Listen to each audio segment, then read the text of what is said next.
Vous restez avec nous, on va continuer de naviguer dans ce segment immobilier en parlant également des taux de crédit. Tiens, les taux de crédit vont-ils repartir à la hausse? Question qu'on va poser à l'une des meilleures spécialistes. Elle vient nous rejoindre, c'est Cécile Roquelaure. Bonjour Cécile. Bonjour. Vous êtes chargée des études pour empruntistes. C'est vrai que les taux de crédit avaient tendance à remonter avant les vacances. Est-ce que ça s'est depuis confirmé? Est-ce qu'on est sur une perspective de poursuite à la hausse là en cette rentrée?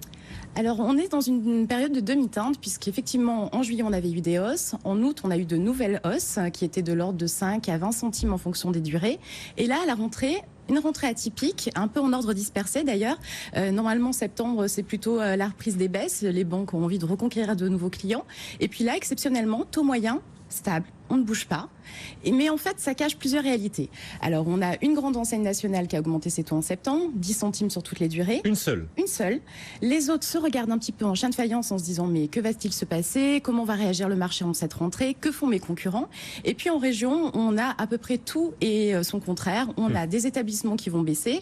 On va trouver des baisses dans le sud-ouest, dans l'ouest. Et puis on va trouver des régions où les taux augmentent plus nettement, dans le nord, dans l'est, ou à Paris, par exemple, où on a des augmentations de taux sur certaines... Comment on peut expliquer que les taux évoluent dans des sens différents selon qu'on habite dans le sud-ouest, dans le nord-est, à Paris? Il y a des explications vraiment régionales ou c'est le hasard? Non, il y a vraiment des explications régionales. En fait, les banques profitent des taux pour axer leur politique tarifaire. Donc en gros, si j'ai envie de conquérir de nouveaux clients, je vais être un peu plus agressif, je vais baisser mes taux. Et puis si j'ai envie d'en conquérir un peu moins parce que j'ai réalisé mes objectifs commerciaux, ce qui est le cas de la quasi-totalité des banques. Ouais, on disait qu'ils avaient réalisé là au cœur de l'été 70% de leurs objectifs annuels en termes d'émission de nouveaux crédits. Donc vous avez même des banques qui ont atteint leurs objectifs dès début juillet, qui étaient à 100% de leurs objectifs commerciaux.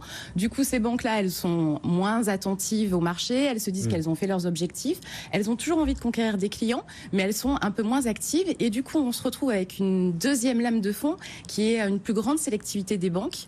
On va avoir des banques qui vont créer des barèmes premium, qui vont dire, moi, si vous m'amenez des clients qui ont tel et tel profil, je suis prêt à faire des décotes supplémentaires, à m'ajuster pour gagner ces nouveaux clients. Et puis moi, je suis moins actif, mais par contre, je suis toujours attentif aux primo-accédants. Et là, par contre, pour les jeunes, je vais avoir des barèmes qui sont différenciés. Ouais, c'est assez spectaculaire. Je crois que c'est l'un de vos concurrents, vous financez, qui parlait hier d'un écart quasi historique. On passait de 3% pour un prêt sur 20 ans à 2% dans la même banque en fonction du profil de l'emprunteur. C'est quand même assez spectaculaire. Oui, clairement, c'est le signe que les banques sont bien dans leurs objectifs commerciaux. Il ne faut pas oublier non plus qu'on a eu un afflux de dossiers très important qui n'est toujours pas résorbé. Et du coup, les banques utilisent le levier du taux pour limiter la demande et ainsi pouvoir traiter tous les dossiers qui sont dans les tuyaux actuellement. Bon, en tout cas, donc si on regarde les taux moyens, il y a une bonne nouvelle en cette rentrée, c'est que ça ne progresse pas. Les taux ne progressent pas. Globalement, on est sur une stabilité pour les taux 15 et 20 ans qui restent assez proches des plus bas historiques. Et on a même une baisse des taux pour les échéances très longues, 25 et 30 ans. Oui, 25 et 30 ans, on a des baisses.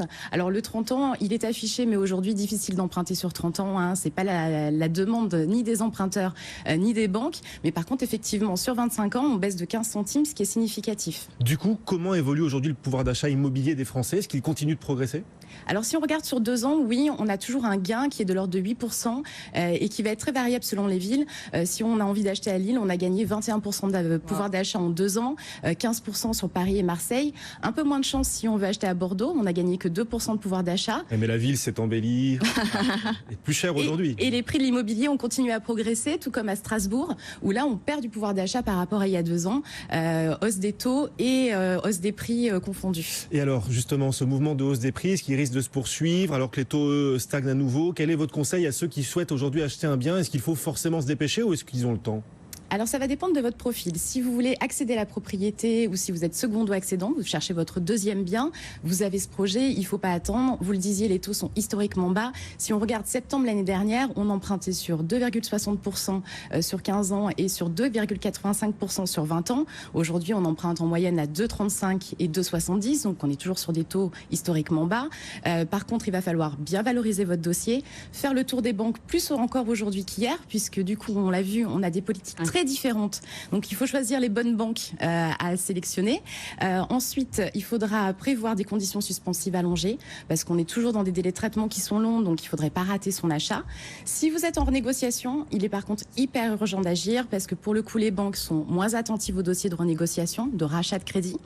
Et du coup, ça sera un petit peu plus compliqué. Donc il faut vraiment y aller maintenant avant que ça continue de remonter. C'est important ce que vous nous dites là, parce que c'est vrai qu'il y a de plus en plus de Français qui sont tentés de renégocier leur taux de crédit. C'est vrai que les taux se sont effondrés malgré ces toutes dernières années, il reste bas, donc c'est intéressant. Mais les banques sont de plus en plus regardantes, elles compliquent de plus en plus ces opérations de renégociation de crédit. Alors, elle les complique pas forcément, mais avec un dossier de renégociation, une banque gagne moins d'argent qu'avec un dossier d'acquisition. Vous allez emprunter sur 10, 15 ans la durée résiduelle de votre crédit, alors que normalement, pour une acquisition, vous allez emprunter sur une moyenne de 20 ans. Donc, du coup, le gain n'est pas le même, c'est plus compliqué à monter. Donc, effectivement, il y a un petit peu moins de retour de banque. Il faut, par contre, accélérer maintenant parce que, du coup, vous passez en plus en deuxième salve pour les banquiers. Ils traitent d'abord les acquisitions, ce qui est logique, hein, on a des dates de signature, et les renégociations ensuite. Donc, du coup, votre délai va être plus long. Donc, il est vraiment urgent d'agir si vous voulez renégocier. Les délais pour renégocier, ils ont vraiment rallongé là récemment? Oui, nettement, on est plutôt de l'ordre de 5-6 mois en fonction des établissements. Vous passez en deuxième tiers, donc il faut vraiment... 5-6 mois, c'est 2 fois plus qu'il y a un an. Il y a un an, c'était 3 mois pour renégocier. Oui, exactement. Maintenant, 5-6 mois. Oui, tout à fait. Ouais, et puis juste, votre propos, il rejoint un peu ceux des agences de l'immobilier, parce que jusqu'à présent, ils étaient plutôt en train de tirer la sonnette d'alarme. Les taux vont remonter, faut acheter. Les courtiers, comme vous au départ, étaient là, non, vous inquiétez pas, on est sur des taux historiquement bas. Là, vous nous dites, comme les agents, il faut y aller, il faut acheter maintenant? Alors, si c'est un projet de vie ou un projet patrimonial, oui, il faut le faire.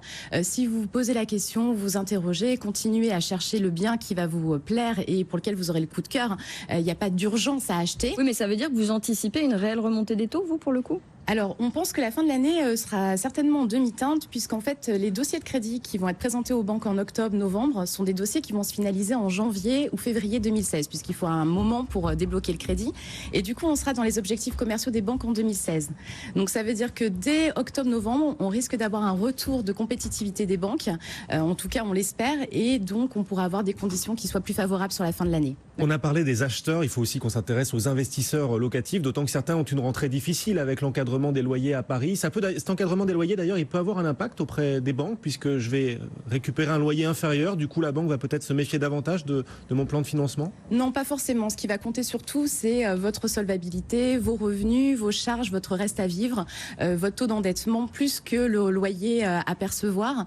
Donc, on n'a pas de contraintes réelles sur les banques avec les dispositifs d'encadrement des loyers. C'est quand même pas mal de Français qui investissent dans le locatif en prenant un crédit, un emprunt remboursé par le loyer. Donc le montant du loyer compte quand même dans le plan de financement. Alors les banques le regardent de façon différente. Il y en a qui prennent en compte le loyer, il y en a d'autres qui ne le prennent pas en compte. Donc aujourd'hui, vous allez continuer à trouver des solutions de financement.